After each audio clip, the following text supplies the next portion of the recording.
എത്രയോ കാലങ്ങൾക്ക് ശേഷം ഞാൻ സമാധാനത്തിന്റെ ദിവസങ്ങൾ എന്താണെന്ന് അറിയുകയാ. സമാധാനം നഷ്ടപ്പെട്ട നിമിഷങ്ങളിലൂടെയാ ഞാനിപ്പോ കടന്നു പോകുന്നത്. അങ്ങനെയൊന്നും പറയരുത്. എനിക്കത് വിഷമമാവും. പ്ലീസ് എന്നെ വേദനിപ്പിക്കരുത്. അകത്തേക്ക് വരാമോ? നേഴ്സിന്റെ ശബ്ദമല്ലല്ലോ, വേറെ ആരോ ആണ്. ഒന്ന് നോക്ക്.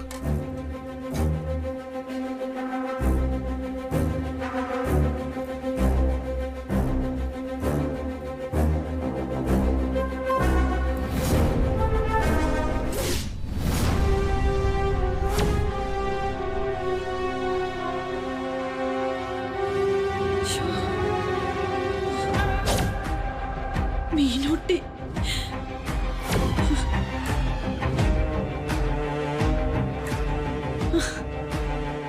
അയ്യോ, എന്താ മീനാക്ഷിയെ പുറത്ത്. മീനാക്ഷിയോ? നമ്മുടെ മോളോ? നമ്മുടെ മോള്. അകത്തേക്ക് വരാമോ? നീ എവിടെയെങ്കിലും പോയോ നോളിക്കേ.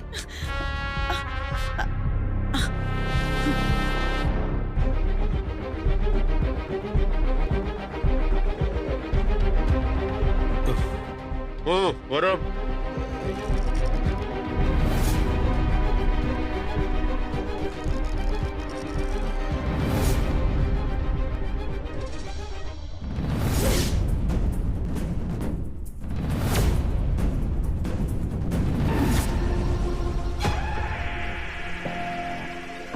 എന്റെ മകൾ മീനാക്ഷി.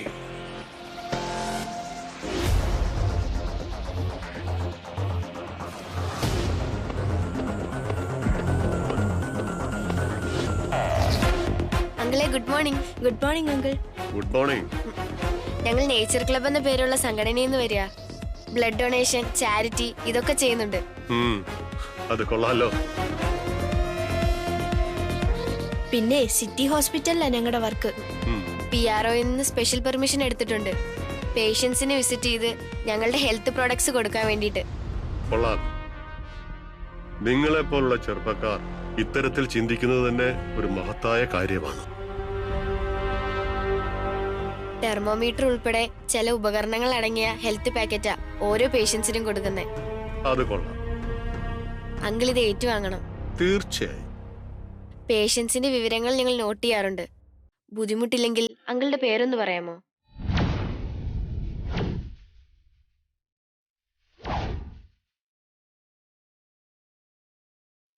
തൽക്കാലം അതൊന്നും എഴുതണ്ട മോളെ.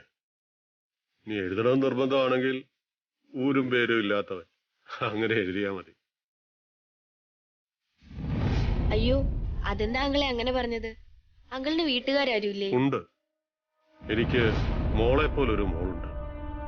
ആ മോളെ കാണാൻ കൊതിച്ചിരിക്കുക ഞാൻ. ആ മോൾ എവിടെയാ അങ്കിളെ? പറയുവാണെങ്കിൽ കണ്ടുപിടിക്കാൻ ഞങ്ങൾ സഹായിക്കാം.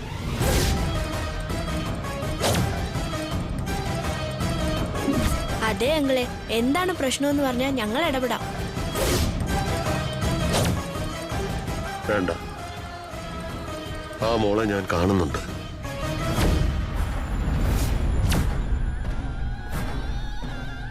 അങ്കിളിന് എത്ര കുട്ടികളാ? എനിക്ക് 3 മക്കളാ. ഏതായാലും എന്റെ കുടുംബകാര്യങ്ങൾ പറഞ്ഞ് നിങ്ങളെ ബോറടിപ്പിക്കുന്നില്ല. ആ പാക്കറ്റിങ് തന്നോളൂ. അങ്കിളിന് ഈ ഹെൽത്ത് പാക്കറ്റ് തരുന്നതിന്റെ ഒരു ഫോട്ടോ എടുത്തോട്ടെ? ഓ തീർച്ചയായും എടുത്തോളൂ. ഗൗരി, ഫോട്ടോ എടുത്തു. ശരി.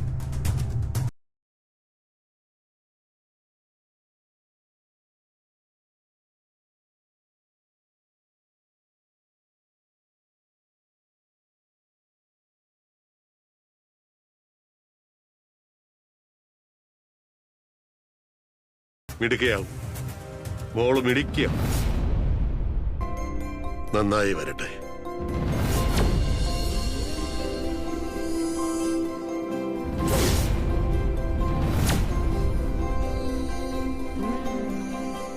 പോട്ടെ അങ്കിളെ.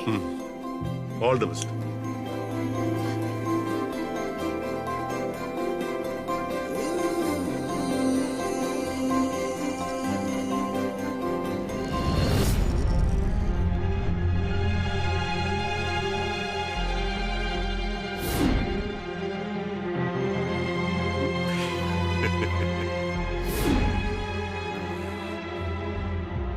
വിധി വിധി എന്ന് പറയുന്നത് ഇതാണ് സുധാമണി. തമ്മിൽ കാണേണ്ടവരെ വിധി ഏതെങ്കിലും തരത്തിൽ തമ്മിൽ കാണിക്കുക തന്നെ ചെയ്യും. നിന്നെ ആദ്യം എന്റെ അടുത്തെത്തിച്ചു, ഇപ്പൊ മീനാക്ഷി വന്നു, ഇനി സാഗറും ബാലും, പിന്നെ അപർണ മോളും അവരും വരും.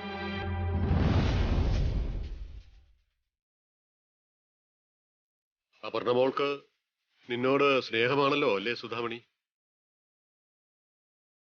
ആ കുട്ടിയെയും എനിക്കൊന്ന് കാണണം.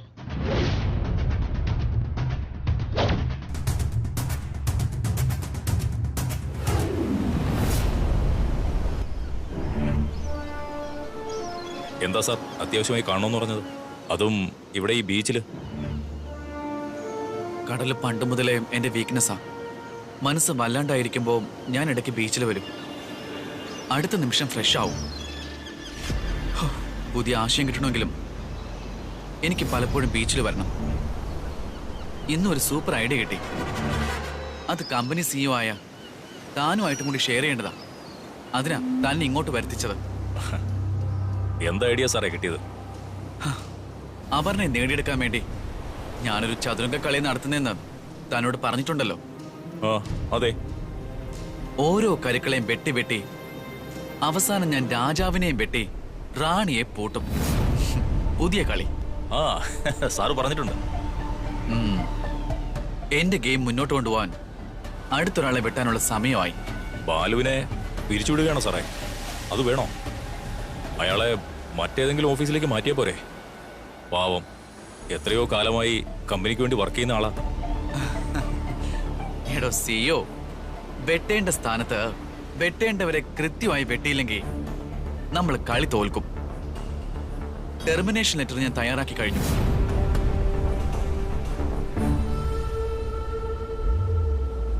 സാർ എന്നിട്ട് എവിടെ?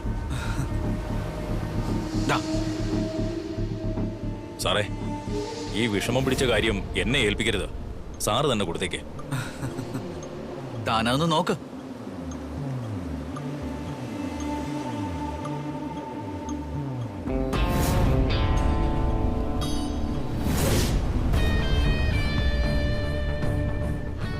സാർ ഇതെന്താ സാർ?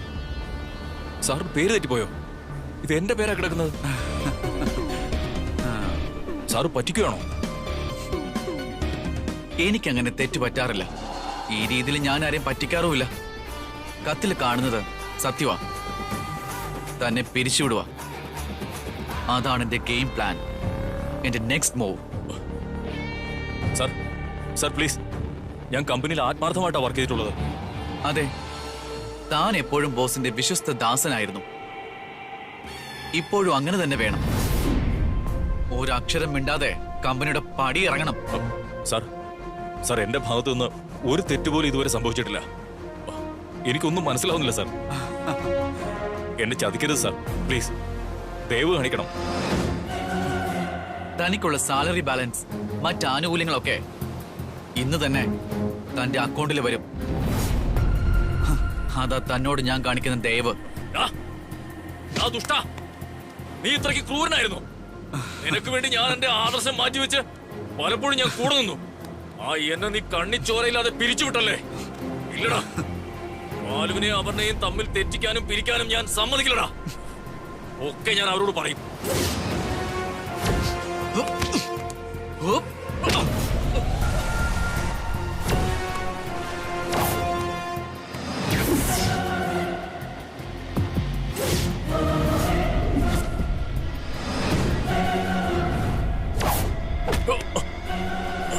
എടാ നോക്കാം, അപർണയെ സ്വന്തമാക്കാൻ കോടികൾ വലിച്ചെറിഞ്ഞ് ഒരു കമ്പനി വിലയ്ക്ക് വാങ്ങിയവനാ ഞാൻ. അപ്പൊ നിന്നെ തീർക്കാൻ 1-2 ലക്ഷം ചെലവാക്കുന്നതേ ദേ ആ മണൽത്തരിയിൽ എറിയും പോലെ ഉള്ളൂ. വേണ്ട.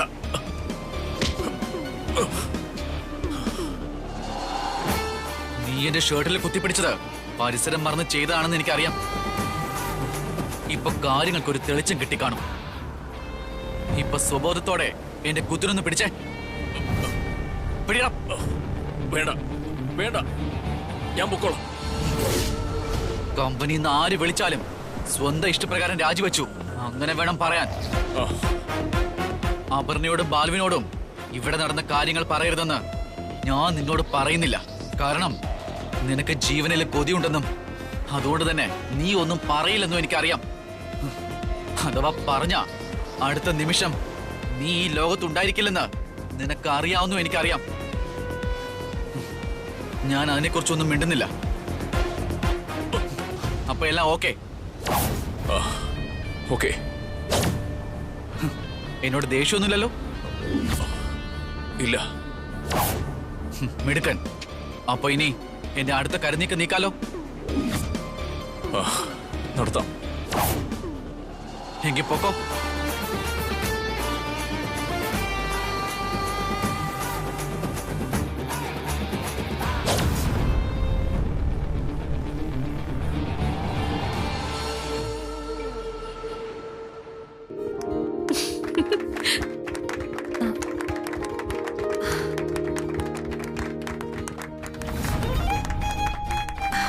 എന്താ?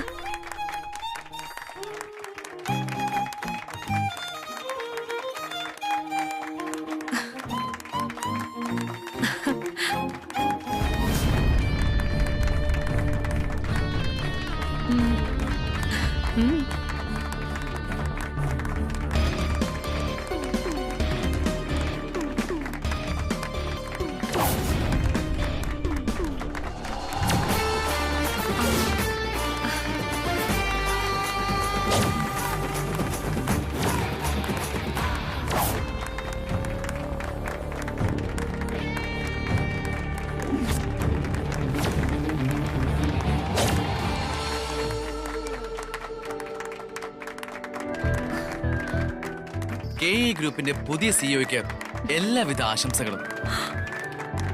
എന്താ എന്താ സർ? സിഇഒ സർ എന്തേ പറയുന്നേ? പഴയ സിഇഒ ദുബായിലേക്ക് പോവാ. ആ സ്ഥാനത്ത് കമ്പനിയുടെ ഏറ്റവും മികച്ച സ്റ്റാഫിനെ സിഇഒ ആയി നിയമിക്കുന്നു. ഇനി മുതൽ അപർണയാണ് നമ്മുടെ കമ്പനിയുടെ പുതിയ സിഇഒ. Appointment letter.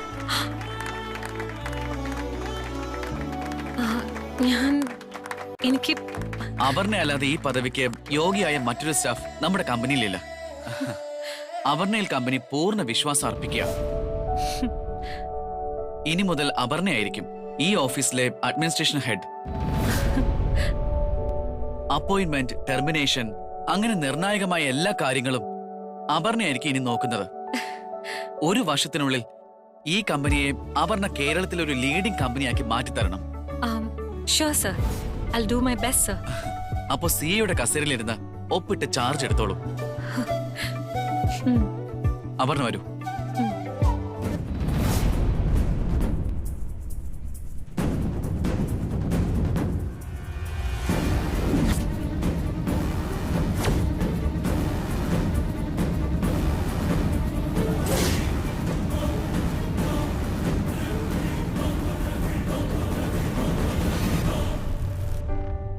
അപ്പൊ എല്ലാവരുടെയും അനുവാദത്തോടെ ഞാൻ സിഇഒ ആയി ചാർജ് എടുക്കാം.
KE ഗ്രൂപ്പിന്റെ പുതിയ സിഇഒയ്ക്ക് എല്ലാവിധ ആശംസകളും.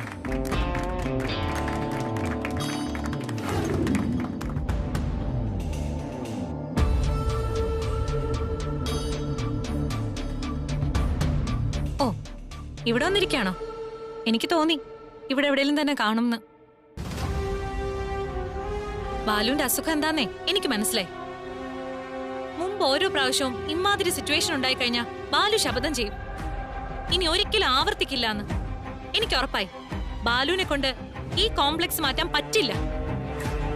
ബാലു എന്ത് വേണോ തീരുമാനിച്ചോ, ഞാൻ ഇനി കോംപ്രമൈസിനൊന്നും വരില്ല. മനുഷ്യനായാലേ ചിന്തിക്കാനുള്ള സാമാന്യ ബുദ്ധി വേണം.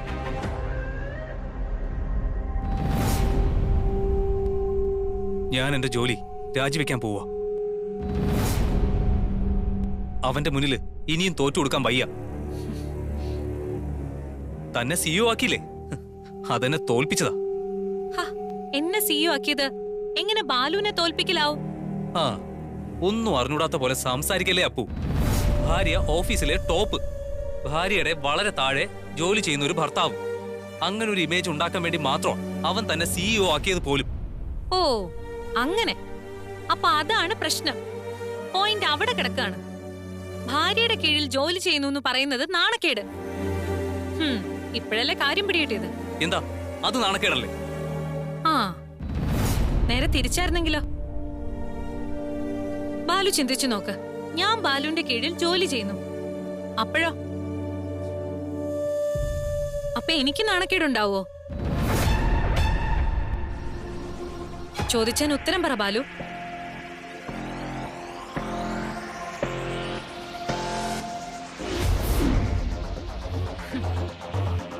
ഭർത്താവിന് വലിയ ഉദ്യോഗമാണെങ്കിൽ ഭാര്യ അതിൽ അഭിമാനിച്ചോണം, തിരിച്ചാണെങ്കിൽ നാണക്കേടാ.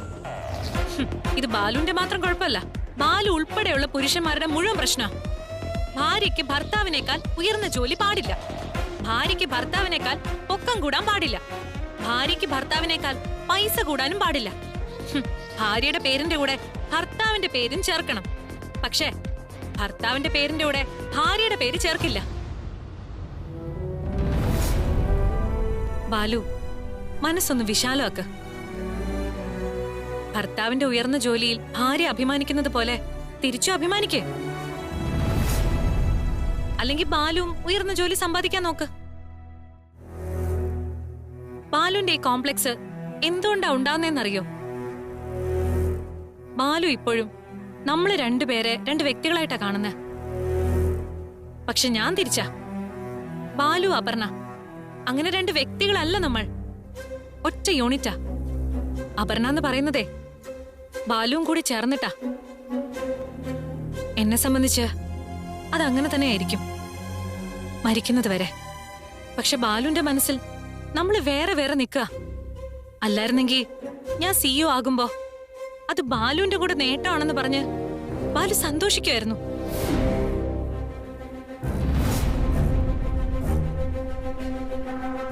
ഞാൻ പറഞ്ഞില്ലേ, ബാലുവിന്റെ ഈ കോംപ്ലക്സ് ബാലുവിന്റെ മാത്രം കുഴപ്പമല്ല, നിങ്ങൾ ആണുങ്ങൾ ചേർന്ന് കാലങ്ങളായി ഉണ്ടാക്കി വെച്ചിട്ടുള്ള ചില രീതികളുടെ പ്രശ്നം. ഭാര്യ എന്ന് വെച്ചാ അടുക്കളയിൽ കിടന്നോണം, തനിക്ക് മുകളിൽ അവള് വളരാൻ പാടില്ല. ആ ഒരു കാഴ്ചപ്പാട് ഭൂരിപക്ഷ ആണുങ്ങളിലും ഇപ്പോഴും ഉണ്ട്.